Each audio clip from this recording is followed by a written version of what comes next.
Chers frères et sœurs en Christ, bonsoir. Bienvenue à cette nouvelle édition de la Minute Paroissiale. Aujourd'hui, je voudrais vous entretenir sur la solennité de l'Ascension du Seigneur que nous allons célébrer demain. La fête de l'Ascension célèbre la montée de Jésus vers Dieu son Père. Elle est fêtée le jeudi, 40 jours après Pâques. Mort et ressuscité, il quitte ses disciples tout en continuant d'être présent auprès d'eux, mais différemment. Jésus promet de leur envoyer une force qui est celle de l'Esprit Saint.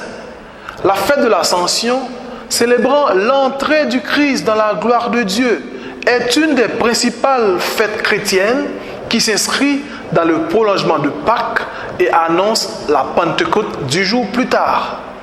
Le jour de l'Ascension, la couleur des vêtements liturgiques que porte le prêtre est le blanc, couleur de la fête, de la lumière et de la joie.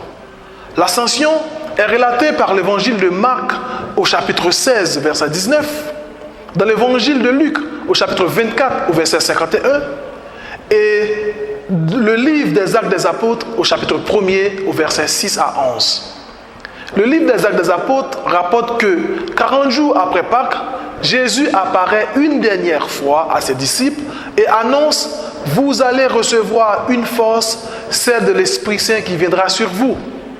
Alors, vous serez mes témoins jusqu'aux extrémités de la terre. » Après ces paroles, ils le virent s'élever et disparaître à leurs yeux dans une nuée. L'évangile de Luc, quant à lui, précise que les apôtres retournaient à Jérusalem remplis de joie et d'allégresse. Ainsi, s'achève le temps des rencontres du ressuscité avec ses disciples. Cependant, selon sa promesse, il sera toujours avec eux, mais d'une présence intérieure. Ils ne le verront plus de leurs yeux.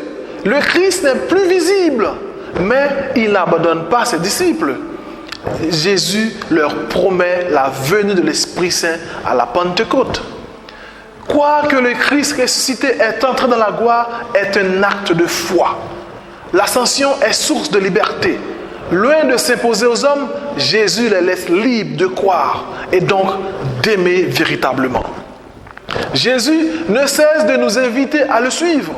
Dans la foi, ils doivent apprendre à lire les signes de sa présence et de son action, en particulier dans les célébrations des sacrements, notamment l'Eucharistie, mais aussi dans sa parole, dans son peuple, dans ses ministres, qui sont les évêques, les prêtres et les diacres.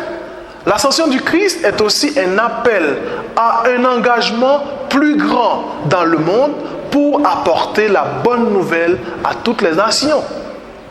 L'ascension de Jésus n'est pas un voyage dans l'espace vers les astres les plus lointains. Pour les croyants, monter aux cieux, c'est rejoindre Dieu et vivre en son amour. Ici, nulle question de magie ou d'action spectaculaire. À propos du ciel, le catéchisme de l'Église catholique parle de l'état de bonheur suprême et définitif. Jésus ne s'est pas éloigné des hommes. Mais maintenant, grâce à sa présence auprès du Père, il est proche de chacun de nous pour toujours. Merci de nous avoir suivis et à très bientôt.